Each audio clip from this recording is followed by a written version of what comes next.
Hello दोस्तों, नमस्कार। स्वागत है आपके अपने यूट्यूब चैनल लखी शिक्षा 91 पे। दोस्तों, आज हम लोग बात करने वाले हैं इंडियन पॉलिटी, भारतीय राज्य व्यवस्था से 10 महत्वपूर्ण क्वेश्चंस करने वाले हैं और इसका फ्री नोट्स भी आपको दिया जाएगा। इसके लिए आपको करना क्या होगा, अखिल शिक्षा 91 टेलीग्राम पर जाकर सर्च करके वहाँ से आप अपनी ज़रूरत की PDF फाइल डाउनलोड कर सकते हैं। बिल्कुल फ्री है, कोई चार्ज नहीं है। तो चलिए देखते हैं आज का क्वेश्चंस। सरल भी है, कठिन भी, दोनों प्रकार का क्वेश्चन है। छोटा वीडियो रहेगा ताकि हमको पूर्ण रूप से याद होता चले और समझ में आ जाए। चलिए, जो सबसे पहला क्वेश्चन है, भारत के उपराष्ट्रपति निम्नलिखित में से किस संस्था की अध्यक्षता करते हैं? तो इस क्वेश्चन का जो आंसर है मित्रों वो है राज्यसभा। जी हाँ, राज्यसभा का अध्यक्ष उपराष्ट्रपति होता है। लेकिन आपको ध्यान यहाँ देना है कि उपराष्ट्रपति राज्यसभा का अध्यक्ष केवल 5 वर्षों का होता है, लेकिन जबकि राज्यसभा के मेंबर जो सदस्य होते हैं उनका कार्यकाल 6 वर्षों का होता है। चलिए, अगला है, संसद के दोनों सदनों का संयुक्त अधिवेशन किसकी अध्यक्षता में आयोजित किया जाता है?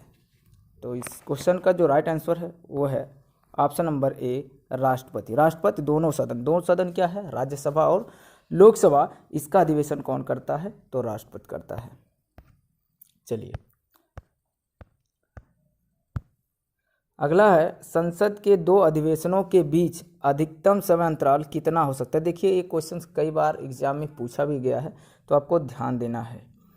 तो इसका जो राइट आंसर है वो है 6 माह। जी हाँ, 6 महीने से ज़्यादा का अंतराल नहीं होना चाहिए, यानी संसद के 2 अधिवेशनों के बीच अधिकतम समय अंतराल 6 माह का होना चाहिए, इससे अधिक नहीं।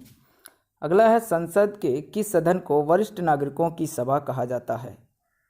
वरिष्ठ नागरिकों की सभा, तो इसका जो राइट आंसर है मित्रों है ऑप्शन नंबर सी, राज्यसभा। देखिए, राज्यसभा में अधिकतर ऐसे लोग ही राज्यसभा सांसद चुनकर आते हैं जिसमें अधिकतर अधिकारी वर्ग के रहते हैं, IAS वर्ग के रहते हैं जो रिटायर होते हैं, या जज वगैरह होते हैं जो रिटायर होते हैं, या साहित्य के क्षेत्र से होते हैं। यानी ऐसे ही लोग होते हैं कि जो कहीं ना कहीं अधिकारी रहे, रिटायर ज़्यादातर मात्रा में होते हैं, या किसी पार्टी के वरिष्ठ नेता वगैरह, तो ऐसे ही लोग रहते हैं। और वैसे भी आपको बता दें कि इसमें जो न्यूनतम आयु है मित्रों राज्यसभा मेंबर बनने के लिए वो 30 वर्ष का है, और आपका लोकसभा के लिए 25 वर्ष, और विधानसभा के लिए भी 25 वर्ष है, ग्राम सभा के लिए 21 वर्ष आपको याद रखना है, और मतदान करने का जो न्यूनतम एज है वो 18 वर्ष है। तो आपको ये भी याद रख करके चलना है। इसीलिए संसद के जो राज्यसभा है उसको वरिष्ठ नागरिकों की सभा कहा जाता है।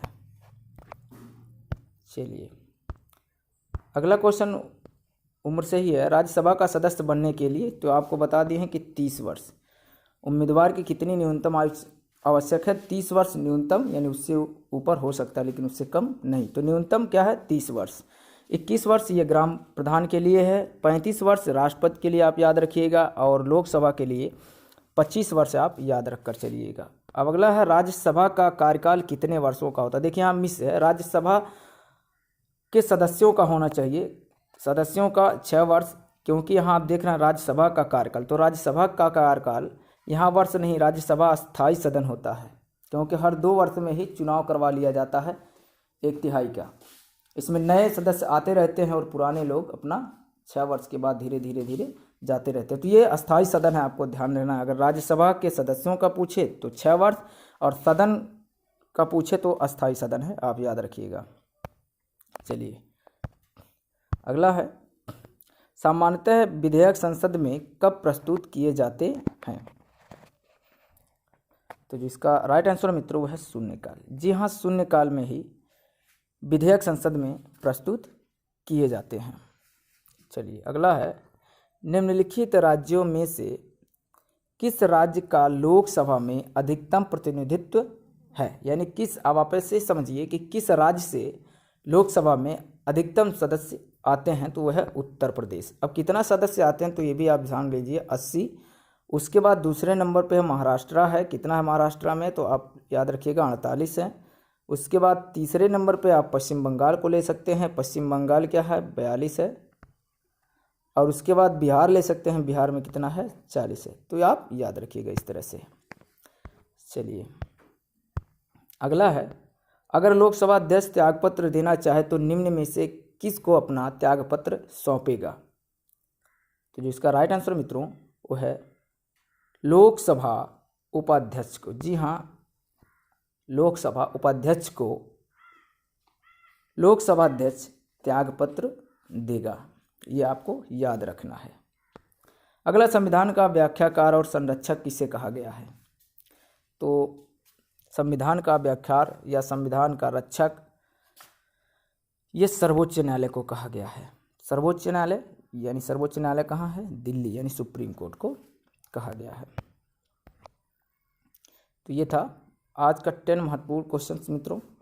इसका PDF भी आपको मिल जाएगा टेलीग्राम पर, वहाँ सर्च करके आप आसानी से डाउनलोड कर सकते हैं। इसके लिए कोई चार्ज नहीं है, टेलीग्राम से आप जुड़ भी सकते हैं। जितने भी PDF फाइल है आपको फ्री में दिया जाएगा। तो वीडियो कैसा लगा आप ज़रूर बताइएगा। पढ़ते रहिए, आगे बढ़ते रहिए। फिर मिलेंगे नेक्स्ट वीडियो में नेक्स्ट टॉपिक के साथ। तब तक के लिए जय हिंद, जय भारत।